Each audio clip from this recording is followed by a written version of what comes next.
Good morning and a warm welcome to your show, Sunny Mornings in Encinitas. I'm your host, Melissa, and it's Tuesday, July 14th. You'll be interested to know.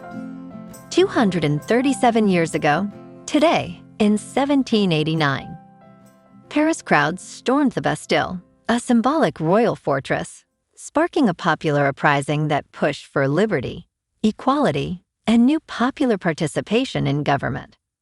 That breakthrough shifted power toward the people and inspired wide political reform movements across Europe, marking a decisive step toward modern democratic ideals.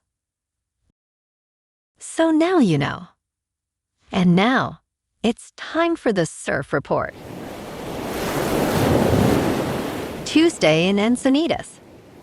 This morning it's looking fair with waves around 2 to 3 plus feet. Conditions are clean early, but expect them to get choppy as they onshore, winds pick up to 10 miles per hour by noon. Overall, it's a consistent day with the same wave height holding through the afternoon. Best time to ride is at 7 a.m. with the 1 foot incoming mid-tide, when the south-southwest swell is 2 feet at 13 seconds, and the sideshore wind is 3 miles per hour. The first high tide on Tuesday will be 4 feet at 10:45 a.m., followed by a 2-foot low tide just before 3:30. The nearshore buoy at Beacons reads 74 degrees for the water temperature. Conditions start off clean with waves at 2 to 3 feet on Wednesday, offering a smooth paddle out. Thursday sees a slight increase in size, but choppy conditions develop as winds shift to the south. Friday maintains choppy surf at 2 to 3 plus feet, making it the least favorable day of the period. This morning, it's mostly cloudy and it feels like 73 degrees with 5 mile per hour wind. The sunset will take place at 8:01 and it will rise again tomorrow at 5:52. It looks like we're in for a partly sunny day with temperatures reaching near 73 and a light west breeze around 8 miles per hour. If you're inland, it will hit a high of 74. Tonight, expect mostly cloudy skies with a low around 71 and light winds around 5 miles per hour. Looking ahead in the weather. Wednesday will be mostly sunny with highs near 78 and a light southwest breeze up to 5 miles per hour. Thursday through Saturday, stay mild with highs in the mid-70s and mostly to partly sunny days, and nights mostly cloudy with lows around 70 to 72. Bonjour, food enthusiasts. This podcast is brought to you by Versailles Cafe and Pastries in Encinitas. Nestled on El Camino Real South, just north of Encinitas Boulevard, this cafe is a haven for culinary delights. Indulge in their amazing Eggs Benedict or their gluten-free crepes. You can grab a panini for lunch or just breeze on through to get your morning coffee. They are open every day from 8 to 5. So stop on by and don't forget to tell them Sunny Morning sent you. In local news, after a decades-long wait, the San Diego City Council members recently approved spending $2.2 million to transform an alley at the end of B Street, leading to the Santa Fe Depot, into a pedestrian corridor. Construction is set to begin in September to create a more pedestrian-friendly access from Kettner Boulevard to the trolley and train platforms.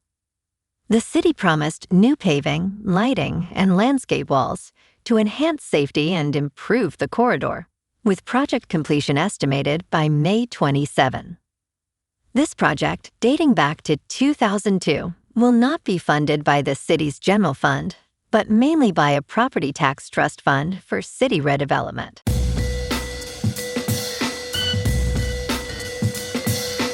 Now on to sports. The 2026 World Cup semifinals are set, featuring soccer's heavyweights. Cape Verde's Blue Sharks in Mexico brought joy, while the United States faced a shocking end. Cristiano Ronaldo and Luka Modric bid farewell, as Brazil, Germany, and Uruguay struggled. The semifinals will showcase France against Spain and Argentina versus England, with matches at AT and T Stadium and in Atlanta. Spanish coach Luis de la Fuente emphasized that everyone is a heavyweight. Kylian Mbappé, with a record of 12 goals in knockout stages, is poised for a thrilling matchup against Spain's Lamine Yamal. Messi reflected on the challenges of being a defending champion. In local sports, the Padres are sitting pretty after sweeping Toronto at home. They took the rubber match 5-4 on Sunday, with Manny Machado going 3 for 4 and Jake Cronenworth adding 2 hits and an RBI. Adrian Morejon earned the win out of the bullpen, and Mason Miller picked up his 25th save. San Diego is now 48-48, heading into Friday's series opener in Kansas City at 5:10. But here's what has got everyone talking. Miller's dominance has put him squarely on the trade deadline radar. The closer has got a 0.91 ERA and is the best reliever in baseball. General Manager A.J. Preller is not ruling anything out before the August 3rd deadline, though Miller was a centerpiece acquisition last year and has delivered exactly as expected. He'll represent the Padres at tonight's All-Star game in Philadelphia. One bright spot in the organization's future, top prospect Lou DeVries, the centerpiece of that Miller deal, put on a show at the MLB All-Star Futures game Saturday with a single, 2 stolen bases, and a run scored. The 19-year-old is focused on developing for Oakland, his next stop.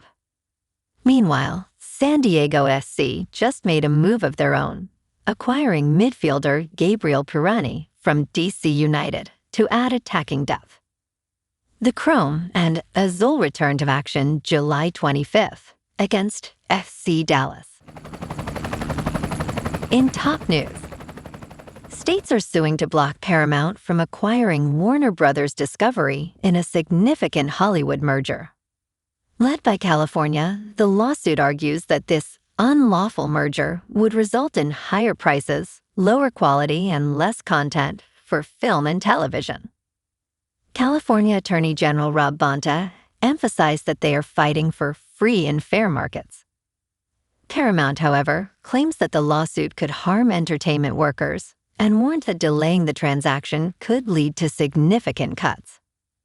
The merger, valued at approximately $111 billion, faces scrutiny from multiple states and regulators.